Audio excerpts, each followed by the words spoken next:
क्या जंग बंदी से फिलिस्तीनियों को मिल गया इंसाफ? क्या दुनिया की आंखों में धूल झोंक रहा है इसराइल? मगरबी किनारे पर इसराइल की खतरनाक साजिश अब भी क्यों है जारी? दोस्तों, ऐसे कई सवाल हैं जिसका जवाब यह है कि मजलूम फिलिस्तीनियों को इंसाफ के लिए दुनिया को अभी बहुत कुछ करना होगा। यह हम नहीं कह रहे हैं, बल्कि यूनाइटेड नेशन यानी संयुक्त राष्ट्र संघ की खुसूसी अफसर कह रही हैं। मामला यह है कि दुनिया यह समझ रही है कि जंग बंदी हो गई तो फिलिस्तीनियों को इंसाफ मिल गया। ऐसा नहीं है। फिलिस्तीनियों को अभी बहुत कुछ इंसाफ के हद तक पहुंचने के लिए चाहिए, दरकार है उन्हें। यह यूनाइटेड नेशंस की खुसूसी जो मंदूब है उनका यह कहना है। मकबूजा फिलिस्तीनी इलाकों में, जितने भी फिलिस्तीनी इलाके हैं जिस पर इसराइल का कब्जा है, मकबूजा फिलिस्तीनी इलाकों में इंसानी हुकूक यानी ह्यूमन राइट्स की सूरत हाल से मुतालिक अक़वाम मुत्तहिदा की खुसूसी नामजद बंदूब फ्रांसिस्का अल्बानीज ने यह मौक़िफ़ अख्तियार किया है कि गजा पट्टी में जारी जंग बंदी फिलिस्तीनी अवाम के खिलाफ काबिज इसराइल के हाथों और अमेरिका की हिमायत से होने वाली नस्लकुशी का मुकाबला करने के लिए काफी नहीं है। यानी यूनाइटेड नेशंस की ह्यूमन राइट्स की खुसूसी मंदूब, स्पेशल अपॉइंटी, उनका यह कहना है, वो ये कह रही हैं कि ये काफी नहीं है। कौन है वो? उनका नाम है फ्रांसिस्का अल्बानीज। वो ये कह रही हैं कि गजा पट्टी में जो जंग बंदी अभी फिलहाल लागू है, जो जारी है, वो काफी नहीं है फिलिस्तीनी अवाम को इंसाफ मिलने के लिए। गजा में अमेरिका की सरपरस्ती में एक कमजोर जंग बंदी नाफिज है। यानी फिलहाल जंग बंदी तो है, यानी इसराइल उस तरह से बिल्कुल जारहाना तरीके से हमले नहीं कर रहा है।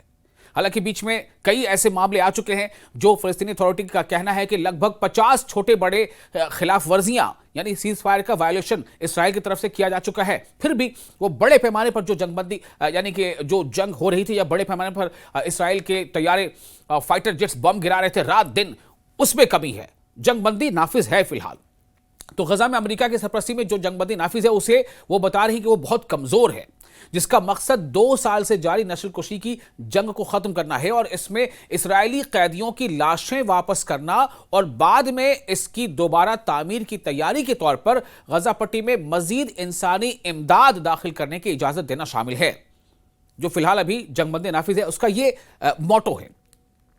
तो फ्रांसिस्का अल्बानीज ने, जो यूनाइटेड नेशंस की ह्यूमन राइट्स की स्पेशल अपॉइंटी हैं, उनका यह कहना है, फ्रांसिस्का अल्बानीज का, उन्होंने अपने बयानात में कहा कि यह मंसूबा, ये जो प्लानिंग है, ये कतई तौर पर नाकाफी है। यानी दिस इज नॉट इनफ, ये बहुत थोड़ा है, बहुत कम है। जितनी जरूरत है फिलिस्तीनियों को, गजा के लोगों को, उसके मुकाबले ये बहुत थोड़ा है। बहुत कुछ किया जाना है। क्या कुछ किया जाना है वो बता रही हैं। वो कह रही हैं कि बैनुल अक़वामी कानून से मुताबिकत नहीं रखता। ये जो जितना भी कुछ मिल पाया है जंग बंदी के नाम पे, जो कुछ फिलहाल अभी एक पॉज है, एक ठहराव है, वो नाकाफी है। उन्होंने काबिज इसराइल के कब्जे को खत्म करने, फिलिस्तीनी वसाइल यानी रिसोर्सेज के इस्तेहसाल को रोकने और इस्तेमारी निजाम को खत्म करने की जरूरत पर जोर दिया है। यानी उनका कहना है कि सिर्फ इतना ही नहीं हो रहा, जंगबंदी कर दी, ऐसा नहीं है। जितने रिसोर्सेज है फिलिस्तीन के लिए उनको बंद किया गया है, तो ये रिसोर्सेज फिर से फिलिस्तीनियों को मिलने चाहिए। साथ ही यह कहा गया है कि जो जहां तक इसराइल फिलिस्तीन पर कब्जा कर चुका है, उन कब्जे को खाली करना होगा। इसराइल को अपने कब्जे वाले इलाके से, जो फिलिस्तीनी इलाके पर इसराइल ने कब्जा किया, उसे पीछे हटना होगा। अगर ऐसा नहीं होता तो फिर यह नाकाफी, फिर इस जंगबंदी का कोई मतलब नहीं है। उन्होंने निशानदेही की कि काबिज इसराइल यानी जो ऑक्युपायर है, जिसने कब्जा कर रखा है, काबिज इसराइल की अफवाज उस वक्त गजा पट्टी की तकरीबन, जो फिलहाल अभी जो वक्त है, गजा पट्टी की तकरीबन निस्फ जमीनों पर काबिज है। यानी मौजूदा हालत यह है, जो करंट सिचुएशन है वो ये है कि गजा पट्टी के लगभग आधे हिस्से पर इस्राएली फौज का कब्जा है। तो यह कब्जा छोड़ना होगा। यह कब्जा छोड़कर इस्राएली फौज को पीछे हटना होगा, वापस लौटना होगा। तब जाकर यह माना जाएगा कि जंग बंदी कहीं ना कहीं कुछ काम आ रही है, वरना ये कोई इसका मसले का हल नहीं है। सवाल यहां पर यह उठता है कि क्या वाकई ये जो कुछ हुआ है टेम्पररी, जो दुनिया के अक्सर मुल्कों में, ज्यादातर देशों में, चाहे वो यूरोप के देश हो, चाहे वो ब्रिटेन हो, चाहे अमेरिका हो, चाहे अरब के कई देश हो, चाहे बांग्लादेश हो, चाहे पाकिस्तान, चाहे हिंदुस्तान हो, लगभग ज्यादातर देशों में इसराइल की जारहियत के खिलाफ, इसराइल की जो लगातार जो बमबारी और जो जंग हो रही थी और जो बड़े बड़े खतरनाक हथियार इस्तेमाल किए जा रहे थे, बम, लाखों टन बारूद गिराए जा चुके हैं गजा में। आप सोचिए जरा, लाखों टन बम, यानी 2 साल में न जाने कितनी बार इस्राएली तैयारों ने उड़ान भरे हैं। और बम गिराया है, मिसाइल गिराया है। तो उनका यह कहना है कि यह सब कुछ जो हुआ है उससे दुनिया के ज्यादातर देशों में लोगों में जो एक गम था, गुस्सा था इसराइल के खिलाफ, उसे फिलहाल कहीं ना कहीं शांत करने की कोशिश थी कि जल्दबाजी में एक सीजफायर कर दिया गया। इसलिए फ्रांसिस्का अल्बानीज जो यूनाइटेड नेशंस के स्पेशल अपॉइंटी हैं ह्यूमन राइट्स को लेकर के, उनका कहना है कि जो जंगबंदी के नाम पर जो कुछ हुआ है वो नाकाफी है। This is not enough. जो कुछ हो रहा है वो जंग नहीं बल्कि नस्लकुशी है। उनका कहना है ये जेनोसाइड है, क्योंकि एक पूरी कौम को खत्म करने का वाज़ेह इरादा मौजूद है, ये दिखता है, उनका इंटेंशन दिखता है।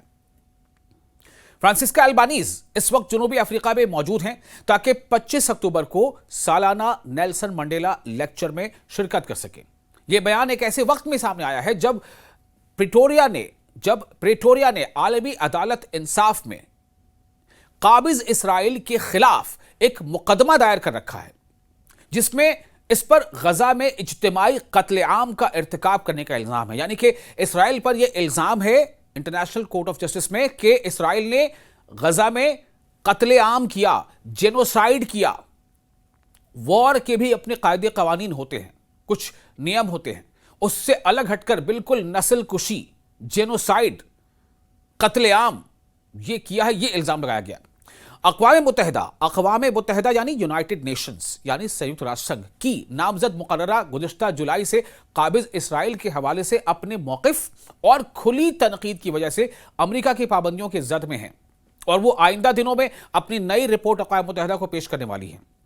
फ्रांसिस्का अल्बानीज अपनी नई रिपोर्ट अमेरिका को यानी अक़वाम मुत्तहिदा को यानी यूनाइटेड नेशंस को पेश करने वाली है।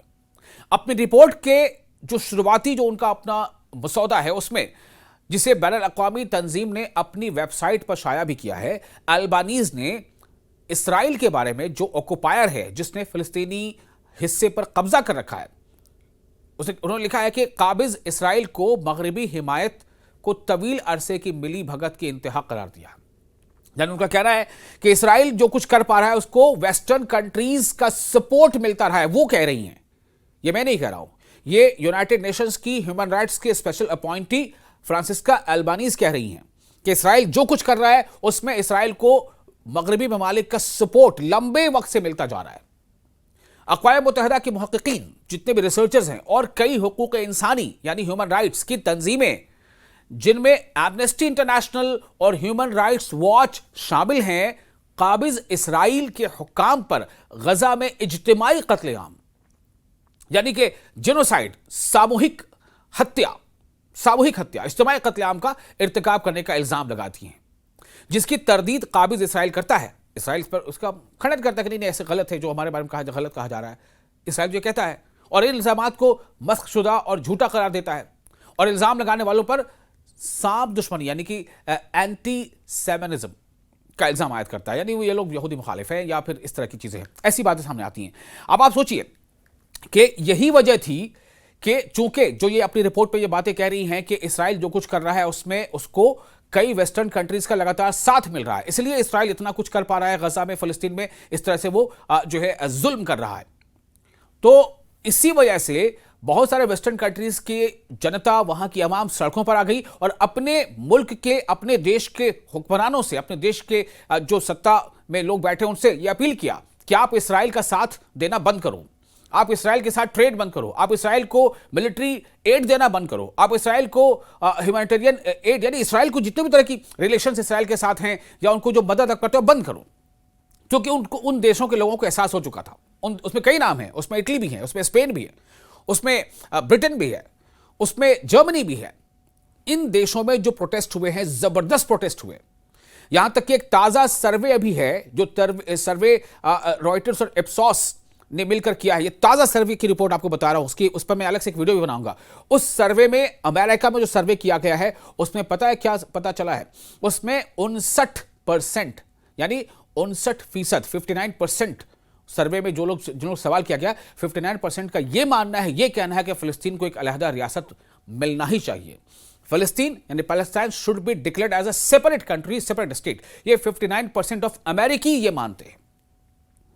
तो इसका मतलब क्या हुआ कि जो अल्बानीज अभी कह रही हैं, यूनाइटेड नेशंस की स्पेशल अपॉइंटी फ्रांसिस्का अल्बानीज जो कह रही हैं कि गजा के लोगों को हक और इंसाफ मिलने की राह में फिलहाल ये जो जंग बंदी है ये नाकाफी है, ये एनफ नहीं है। अभी बहुत कुछ किया जाना है। जितने रिसोर्सेज गजा के लोगों के खत्म किए गए उन तमाम रिसोर्सेज को ऑन करना होगा, गजा को रीबिल्ड करना होगा और गजा को बहुत तरह की, फिलिस्तीन को बहुत तरह की मदद चाहिए होगी। और गजा के पट्टी पर लगभग आधे हिस्से पे जो इसराइल काबिज हो चुका है, कब्जा जमा चुका है, वहां से इसराइल को पीछे हटना होगा।